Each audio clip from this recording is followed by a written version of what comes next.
Hi, and welcome back to Bookkeepers Bootcamp. We're joined by Kayleigh Spowart from We County Accounts. Hi, Kayleigh, how are you? Hi, I'm good, thank you. How are you both? We are good. We love Bootcamp Week, don't we, Jo? We do. We absolutely love it. It's our favourite time of year. I love that. And I'm a big we're really fan too. Sorry? I'm a big fan too. Of Bootcamp? Oh, yay. Yeah. I think it's like one of those things where it's a really full-on week, and I do wonder sometimes what it would be like to watch it. Maybe one day, Jo, we need to watch it from afar. Oh, it's brilliant. It's so good. It's actually what got me signed up to the Success Programme. Oh, cool. Oh, well, look, I'm excited. Well, I'm excited to hear about how that's worked out for you as well. We asked Kayleigh to have a chat with us because Kayleigh's someone who's really visible online. I love seeing you. Like, for me, you pop up on my Instagram all the time. That's where I tend to see you. And I'm like, oh, it's Kayleigh, and you'll just be like chatting about something, or there'll be a reel or something. And I really love your consistency. And we're talking to people about how they are showing up online, how they're building their confidence with being more visible. We just want to have a little chat with you about your business and how you're finding clients online. Do you want to start by telling us a little bit about your business and how long you've been running? Yep, so I have been registered for just a little over a year just now. So I decided that this was what I was going to do. I was going to start my own bookkeeping and accounts business. I had just come off the back of like 2 maternity leaves pretty close together with furlough in between. I think since June 2019, I worked 10 weeks up until I set up my business. So I decided I was going for it, got really excited, had been doing my exams with ICB. So I'm CIMA qualified as an accountant, so I'm a chartered management accountant. But I didn't feel that the experience I had was great for the sort of smaller clients that I was going to be working with. I felt that put me in a big organisation, fantastic, but I didn't know if I was too far removed from those smaller type of clients. So I decided that for me, for my clients, for confidence, that I would do my exams through ICB. So when I passed my level 3 in ICB, decided to set up my company, which I did, got my practice license, and then didn't really do that much for a month or two. I had actually started sitting further exams and then realised if I had just bit the bullet and applied for my practice license through my CIMA qualification, I wouldn't have to sit the exams. So I decided to put all my focus into that. And December last year, I got my practice license through CIMA, and that is when I started putting myself out there. So what are we, just coming up a year really since I started going for it and really started to get clients and work out what my business was going to be. So what was the driver that made you think I'm going to set up my business, in business, rather than going back into employment after maternity leave? I have, my children are born 15 months apart. So it just wasn't practical. I mean, when I was employed, because I was working in management accounts, month end was a busy time. You know, sometimes we were working late hours. I also had an hour commute there and an hour commute back, plus however many hours a day I was working. My employer at the time was fantastic. I couldn't have asked for more. The flexibility that they gave me was as much flexibility as they possibly could, but unfortunately there was still deadlines set by management, by shareholders, that I just couldn't guarantee that I could meet. So to go back into an employed role at the level I was in, it just wasn't feasible. I really needed something that fit around my life, my family's life, and COVID was very much still a thing. It still is a thing, but at that time, you know, one of the staff members in nursery would get COVID, the full room would get shut down, and then suddenly I had like a baby at home. So I really had to think about what would fit in with me and my family, and this has been the best decision I have ever made.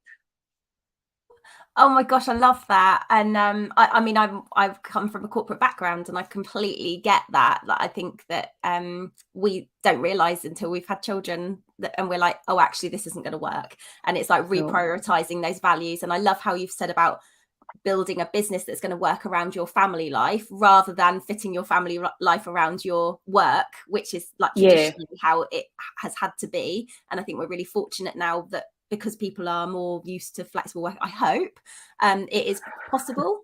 So we're maybe getting there. We're stepping forward with that, I suppose. Still not where it should be, especially for working mums. I mean, it is, as you said, it's not something I really thought about before I had kids. And I was quite open about the fact I was having two so close together. People that I worked with who had children must have been thinking, what is she doing? I was so open. I'm going to have two kids. It's going to be fine. They're going to be close together. They're going to be best friends. They must have been thinking, and when are you working? But it's when you were telling us about studying, and I really picked up on this, like the confidence that you've built in, because you've come from a background where you have been really established in your role. You've known you're good at that role, and then you've gone into something which is using the same skill set but slightly different in a different way of working, and having that confidence and thinking, well, actually, you know, maybe I need to do some new exams so that I can be sure that I'm at this right level, and then getting your license there, and then thinking, well, hang on a minute, I've got this whole other qualification that I've done, and the journey that you went on to go, no, actually, like I deserve to have the practice license with SEMA. Like I've worked so hard for this. What was the switch for you? What happened that made you think, no, I really need to go and do this? I think it was once I completed the exams, I was like, with ICB, I was like, fantastic. And it was, that in itself gave me so much confidence. I got through the exams so fast because it was second nature to me. I had been doing these sort of things for years. And as much as my last employed role was a management accountant, and I was working on the management accounts for like several entities within the business that I worked for, sort of higher level, I have never been one to shy away from getting stuck into like the transactional work. And I love it. If there was downtime, or you know, when you work in a management account sort of role, you're often waiting on accounts payable or accounts receivable. I would get stuck in it and help them because, well, I'd be sitting twiddling my thumbs, and I really enjoy that sort of work. So after I completed my level 3 exams for ICB, I thought, I know I'm good at this. That just being able to pass them, and I passed them with pretty good marks as well. Thankfully, I mean, I would have expected that considering my role. But I thought, no, like I can do this, and I was so proud of my SEMA qualification. Now, I didn't really apply myself at uni. My parents like to say I came out of uni with a degree in drinking. You know, I partied, I had a good time. But yeah, I didn't really apply myself. I didn't really take it seriously. And as soon as I got my traineeship to train and see my qualifications, something in me switched then, and I was like, this is my future. I am giving it everything.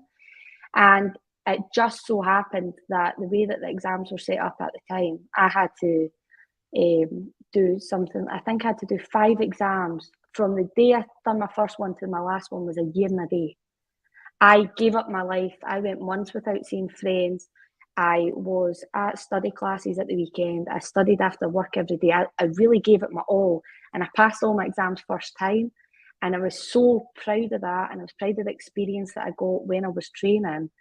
I thought, I can't, as much as I would have quite happily paid my membership to keep my SEMA qualification, I thought, I'm not really using this to its full advantage.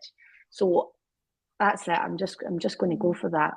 So the whole process of sitting ICB exams just gave me the confidence to think, do you know what? I'm going for that. I'm applying for my SEMA qualification, not my qualification, my practice license. And if they come back and say that I don't have experience in the right places, then I knew I could go back to ICB and gain that experience. But it just so happened that I got it anyway, so that was very exciting.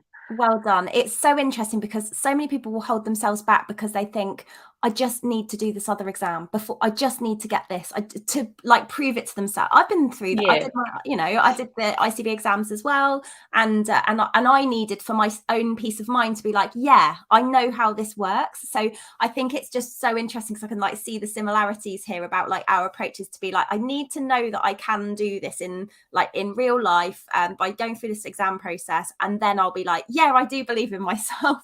But I think we do, I suppose we stop ourselves from taking opportunities because we get stuck in the like, can I really do it? Can I? So I just wanted to draw on that. But well done for persevering and making sure you could get that license. Yeah. Tell us about what you thought marketing might look like when you were thinking of starting your practice and finding your first clients. What did you expect to do to find clients? Before I got to that section of the 6-month success program, I very much thought I was going to be printing business cards, handing them out to anybody I had a conversation with, flyers in the local shops, and just basically going to any networking event I could possibly attend, and none of that happened. I still don't have a business card. I've never put a flyer up anywhere, and apart from a local, they're not a networking thing, they're a small business academy that really empower female business owners, and they're very close to where I am. Apart from going there to like learn some things, and then I became their finance ambassador, that is basically the only networking that I've ever done. Everything really has been Instagram. Wow. What an amazing, I mean, it is mind-blowing, isn't it? And okay, so let's talk about, so it's all Instagram. Was you an influencer on Instagram before you started your business? No, definitely not. So you've had to go on a journey and learn this. And I mean, how were your confidence levels at the beginning? You've got a new business. Was you mega confident about posting on Instagram, or has it been a bit of a journey? So I took what I think is actually the easier approach. So after listening to one of your podcasts, you had someone on and they were talking about putting yourself out on social media, and they were talking about if you're doing exams, or if you're studying, or if you're in the process of starting a business, document it. Put that on whatever social media platform you're using. So I actually started my business Instagram page when I was still doing my ICB exams. So I was putting up reels of books, or just pictures of the pass marks that I had got, or I think I was maybe 10 posts in over a few weeks before I would even put my face on there. Like I'm not comfortable with putting up pictures of me. I'm getting more comfortable because I do it more often. But I started off with doing what I was comfortable with doing, which was pictures of my screen, pictures of my coffee, which doesn't sound very interesting, but it started to get me a following. So it was great. And I had, because I set it up as a business page, I had local businesses following me who I put up that I'd passed an exam, and they were saying congratulations. And it started slow and not very personal, but I managed to start building it up that way. So I still remember posting my first picture of my face, and I must have took about 25, and I hated the one that I put up, but I thought, I'm just going for it. I was like, nobody is following this page because they are wanting to see like a well put together person. I just need to start getting my face out there so that people can associate my face with my business. So I just went for it. And then I remember doing my first reel. Oh my goodness, I was so embarrassed. It was that way. I posted it and I was like, can't look at anything. Like, that's it. Instagram shut down. I'll just leave it. And I still do get like that if I put videos up, stories or reels. If my husband starts watching them and I can hear my voice across the room, I'm like, no. I get it. Yeah, it's just yeah, so I started to build up slowly. Now I'll quite happily talk to the camera about anything. Oh, I love that. That's such great advice. Just start somewhere. And if you're not, if you don't want to put your face up or anything to begin with, and I think it is so important that what you've done there is you have documented, and me and Zoe talk about that really, what Zoe does in stories, and it's just documenting your day.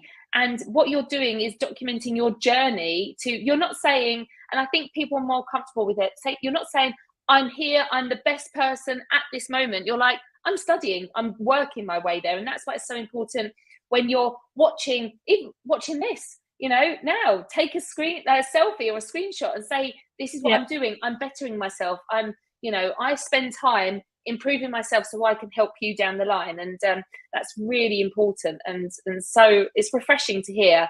And I love that you've kind of built up baby steps to get yourself there, and seeing what you do now, it's definitely worked for you. And that's amazing. How did you come up with your company name and your brand colors and everything? Tell us that story. So my company name, when I was deciding on a company name, I wanted something a little bit funny and a little bit punny. I don't come across as, I don't dress like an accountant.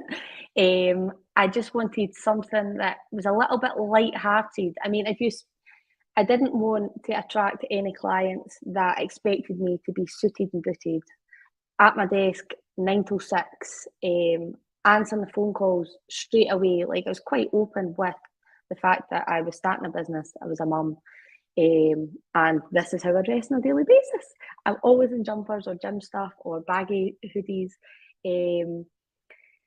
So for my business name, I live in a county called Clackmannanshire, and it is the smallest county, I want to say, in the UK. It might just be in Scotland, but it's called the Wee County, WEE. And as an accountant, I have had people say throughout my career, oh, you're good at counting, or you're out for dinner with friends and somebody passes you the bill because you're an accountant and you can count that bill up and you can split it between everyone. Calculators and Excel are my best friends. Like, I don't do that in my head. But so my business name came from like the pun of, like, we count your accounts, we count your taxes, we count your profit, that sort of thing. So yeah, it was just light-hearted, but still somehow like pulling in my local community. We have like the Wee County plumber, the Wee County hairdresser, gym, you name it. But obviously it dropped the wee to make it more like, we as a team do this for you, we do that for you. So that's how I came up with my name. And then brand and colours. So I'm about to go through a rebrand. My husband is a designer, so that's been left in his capable hands. Right at the beginning, I seen a picture of something. I think it was a vase on Instagram. It was a celebrity was advertising it, and I was like, oh, I like that colour, I like that colour, and I like that colour, and I came up with colours that way. And my husband's got a lot of experience working with finance companies, so came up with those colours. But that was back when I registered. I don't feel that really reflects me now. However, it's what I've got, and I've tried to use it consistently. And then logo wise, again, that was just way back when we came up with that. And again, I feel like it could be a bit more, it could represent me a bit better now, but we haven't. I don't quite know where I want to go with it yet. So it's really interesting because this is a journey, and I think this is another one, like studying, this is another one of those things that gets in the way and stops people from taking action. So you made a decision, like you're really happy with the name, but then the other things which you've been consistent on, you're like, well, I've decided, so I'm going to use it, and that's what I'm going to do. And now you're like, right, now I know myself and my business better, and I'm really clear on how I work and my values in business. Now you can go through this process of exploring it more and deciding what you want it to look like for the long run. Do you think your clients have really cared about what colours are on your Instagram or anything? To be honest, no. I very much believe people buy from people, and I think, or I know that it's not necessarily my posts that, like my posts that I've got financial information on them or tips or whatever. It's not that that's getting me my clients. It's the reels that I put up that are a little bit goofy, or it's the stories. People seem to connect with me as a person rather than the information that I'm putting out there. I would like to get better at putting information out there and maybe do more videos of me talking about the information rather than texting that. But I think that it's more me as a person that the clients have been attracted to, rather, that's a really big headed, right? Rather than the colours. But I think it does help that if anyone goes on to my Instagram, which is my main social media platform, the text isn't consistent, but the colours are. So there's something there that brings it all together. And I think that makes it look a bit more curated, like I've got an idea of what I'm trying to do and the messages that I'm trying to get across, but it's personalised because my face on my videos pop up there. You've just got to try something, haven't you, and see what happens. And I think you're right. I think it's people like you and they're like, yeah, she's the person I want to be talking to about my numbers over someone else. And there'll be someone else that would rather go to someone who is suited and booted and works 9 till 6. But then there are other people who really relate to you. So it's really, I think it's so important to be yourself. It's the most important thing, way beyond anything else about what you call yourself or what colour you are or what your logo looks like. Definitely. No, definitely. So when you're coming up with ideas right now for posts for social media, what's generally your inspiration? Just now, it's a lot of making tax digital, as we all know. It's everywhere. I take a lot of inspiration from other accountants and bookkeepers as well. Do you know, I think like collaboration over competition all day. Sometimes someone will put something up and I think, do you know what? I think my followers might be interested in that. Or I get emails through from software companies or that maybe have a head, and I was like, oh, that would make a good video, that would make a good post. Or I know that like just now, my main things that I'm driving are separate business bank accounts, which seems really simple, but people just aren't taking that seriously. And I feel that things are going to be so much easier for them. And every second email I'm getting just now is about making tax digital and getting yourself set up for that. And so I'm about to try and do some videos to get out there on that. But yeah, so it'll be what's current just now, what's happening in the budget, you know. Yeah. Oh my goodness. Not that we like to report on that because it's never good news. And then I take inspiration from what other people are talking about as well. Mm-hmm. That's such great insight and great advice for people to follow. And so, okay, let's talk about what results have you had? You know, what does your business, you obviously started from zero. You had, you were employed before, you got your practice license, you started on your social media journey. Like, have you actually got clients from doing this? Yes, and the majority come through social media, and it will be people that like I will notice start to engage in my posts or start to like stories, and then maybe a week or two later I'll get a little message on Instagram, or I'll recognise their name and then they'll book an appointment on Calendly. So yeah, it's I would say at least 66% of my business has came through social media. That's really interesting. So how does it, do you generally have conversations, or do you think people just watch from afar and then they just go off and book it when they're ready? I think people watch from afar. People are always watching. I know myself. like how often I follow people and then it could be a month or two or sometimes a year down the line before I do anything about it. I think as long as you stay in someone's mind, like, so for example, me putting up stories where I talk about what I'm doing that day, or I don't know, putting up a picture of a glass of wine. Do you know, it's someone seeing it and someone's remembering that, and then to keep doing it consistently, then someone's like, right, okay, I really need an accountant. Who am I going to go for? I know, I've seen this girl on Instagram quite a lot. She seems like my type of person. I'm going to go with her. Or I'm at least going to chat to her. So yeah. Yeah, amazing. Oh, Kayleigh, one final question before we wrap up. Has anything ever like negative happened on social media? Like, have you had bad comments or weird DMs or anything like that? Because I think that's something people really worry about when it comes to being more visible. Yeah, I think the worst thing that's happened is some creepy DMs. But thankfully, they get put in that very hidden folder.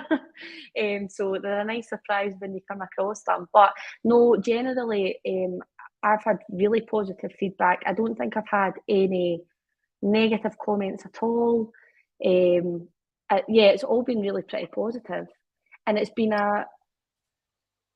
that's made things great. I mean, for the fact that I've never had anything negative, it's never made me have to reevaluate how I market. But I think being a year in now and having used social media and an online presence so successfully to get clients, I think that should I ever get any negative comments, I'd probably be able to handle them a bit better because I have confidence in myself now, where had that happened 9 months ago, that may have been a different story. But I think just because I've had such good feedback, I've been lucky, and my skin's a little thicker now, so that when if anybody ever decides to do that, don't do that, people, that's bad. Yeah, I think it's like thinking like, what would I do? You know, we can delete things and block people, and I think we all get like weird spammy messages from time to time, don't we? And it's just knowing, oh, this is just one of those things that happens. Yeah.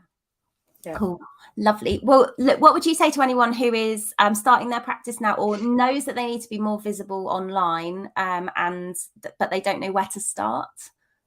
I would say just start documenting whatever you're doing just now, whether it is setting up your business, setting up your systems, or if you're still studying, just take pictures of your screen, take pictures of the certificates that you get for getting your Zero Advisor, I can't remember what that's called now, or your free agent practitioner certificate or whatever.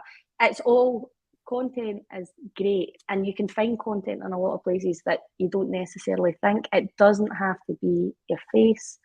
It just needs to be something that people can connect with. And there are so many people out there studying for their careers, to start up their businesses, that you'll get people that will connect with you. So just start small. It does not have to be your face, but just build up. Yeah. Amazing. Thank you so much. It's so inspiring to hear that you're getting 2/3 of your clients on Instagram. This is really amazing, and I love seeing you online, so we're going to keep following you. Oh, how can people connect with you, Kayleigh? So I am on Instagram as We County Accounts, we_county_accounts, and I am on LinkedIn as Kayleigh Spowart. Perfect. Thank you. And thanks everyone who's joined us to watch this session. We will see you later for another bootcamp session. Take care. Bye. Bye.